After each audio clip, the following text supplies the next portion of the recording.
Now, Brian Wilson, Mary Catherine Ham, Brian Neiman, today's newsmakers, and you, the Morning Majority. AM 630. WMAL.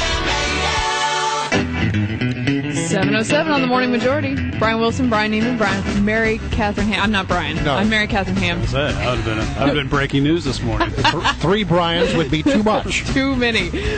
But more importantly, we have Governor Mitch Daniels of Indiana with us today. A lot of buzz about him maybe running for president. He decided not to run. Now he's got a book out called Keeping the Republic, Saving America by Trusting Americans. Good morning, Governor. Hello, Mary. Hey, good to talk to you. Yeah, even if remotely, but I'm looking at very handsome pictures of all three of you right now. Well, we're a good-looking bunch. It's too bad we're not on TV.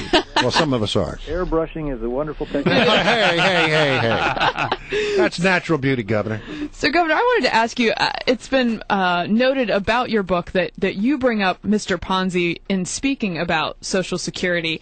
I wonder what you think about Rick Perry invoking the term Ponzi scheme to talk about Social Security in one of the Republican debates, how he handled that. And also I wonder how you feel about Romney attacking that position very strongly and saying that it meant basically he wanted to kill Social Security. How does that fight look to you?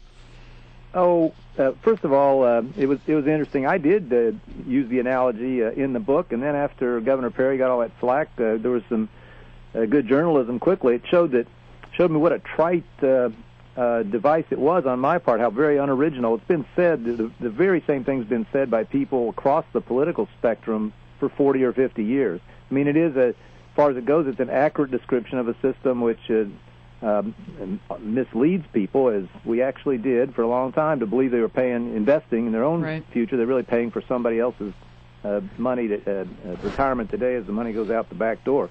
No, I mean, the only thing I think would be important, as Governor Perry talks about this, he doesn't have to retreat from an accurate characterization, but I think it's real important whenever speaking about this to do two other things. One, be very reassuring to people now or soon to be in these systems that we're not talking about you. You are good to go.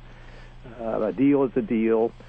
But then to say, please help us to build a system for younger people, those who are paying for your retirement now, so that they can have some protection in their later years too. And then finally to at least offer some constructive suggestions about what that new system looks like. And so, I'm happy to defend the factual accuracy of what Rick Perry said, but I agree that you better not stop there if we're going to get to the result we all need. Well, and what about the Romney folks jumping on it very quickly, saying that Rick Perry wanted to kill Social Security because he had used this phrase or description? Here we're in a different area. I talk about it a lot in the book. I mean, I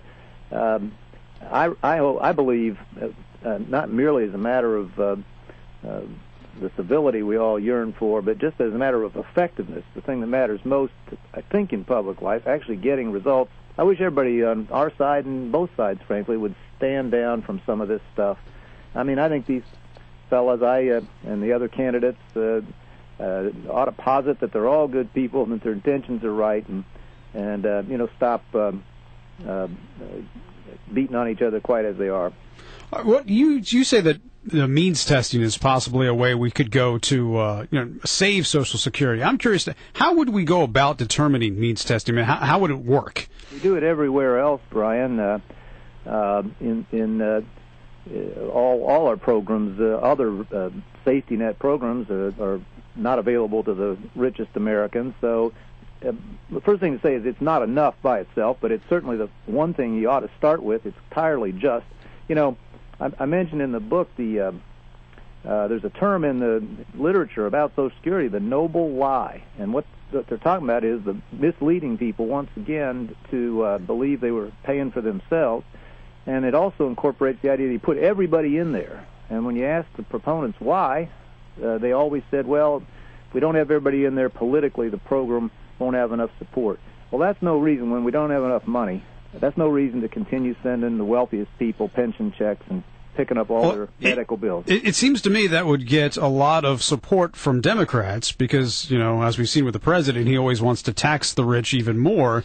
And here we have Republicans saying, hey, you know what, if you're wealthy, you're not going to get Social Security or you're not going to get as much as other people. I would think that would be a bipartisan approach to fixing Social Security. You would think, wouldn't you? And I think, but I predict eventually it will, because the social justice of it is just absolutely apparent. It's only political cynicism that has that ever designed it that way in the first place, or continued it that way.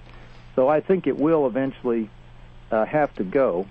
And you just said it very well. I've been telling people, look, I believe strongly that everyone's going to have to contribute if we're going to fend off the absolutely certain catastrophe we're headed for in terms of the debts the country has and is acquiring. And so I just think the president's looking in the wrong place when he keeps obsessing about raising tax rates on wealthy people. We ought to start by withdrawing benefits they do not need, and then move on to tax preferences that they make the most use of. That's the way for them to play a role and not hurt the economic growth, which is the most important variable of all. Governor, I want to try to pin you down if I can. That's what I'm supposed to do here.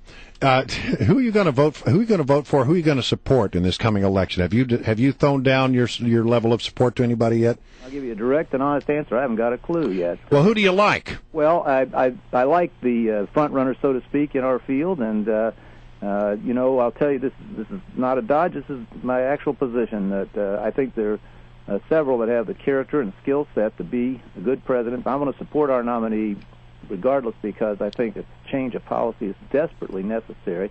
But what I'm hoping for is that someone will, that as the campaign unfolds, folks will step forward a little more boldly and a little more specifically. The theme of this book I wrote really is that neither side's giving the American people enough credit. And that's the next thing I want to ask you about, this book. I love the concept of this book, because I think there is in American politics today sort of a theory that, well, we're the elected people and we really know better than the people.